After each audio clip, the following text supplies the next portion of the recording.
Hello, welcome to another Storytime with Stuart. I'm Stuart, and today's book is another one of my favourites.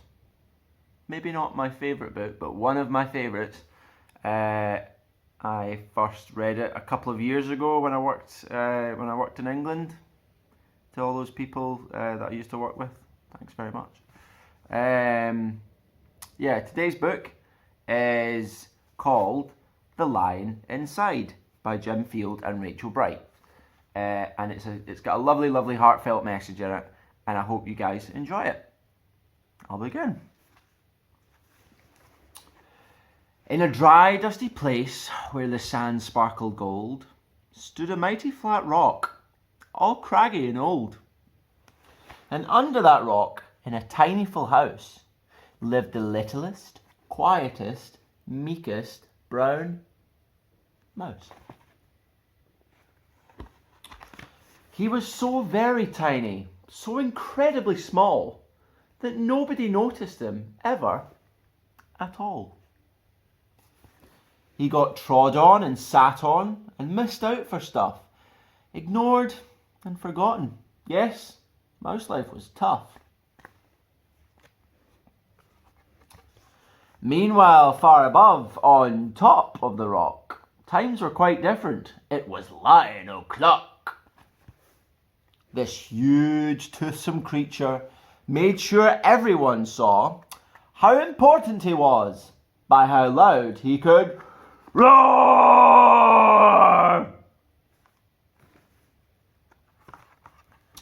He was head of the pack. He was shouty and tough.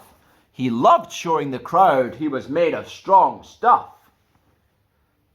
Yes, all were impressed by this mighty king cat. If only, thought the mouse, I could be more like that. Then, late one dark night, in his Minnie Mouse bed, the cleverest thought popped into his head. He jumped from the covers and held up a paw. I've got it, he said. What I need is a roar. I mean, what if this mouse with the weeniest squeak was a little more grrr and a little less meek? Well, he'd still be the smallest of fuzzy brown mice, but he'd make friends and join in, and life would be nice. Yes, thought the mouse, I must find out how. I will learn how to roar, and I will learn it now. But, oh my gosh, there was only one beast who could teach him this thing, but might make him a feast. It was time to be strong, take a chance. After all, forever was such a long time to feel small. So he made himself brave, and he thought like a winner. And he set off for the top, hoping not to be dinner. It felt like the scariest thing he could do.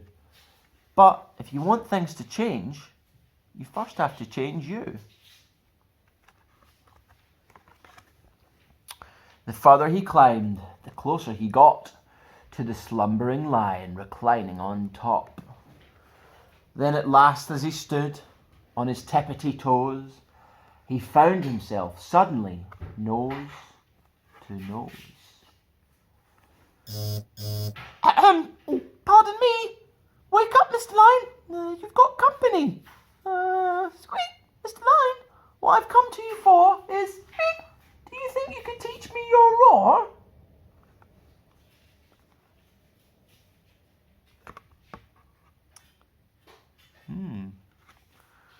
A silence befell that twinkling plain.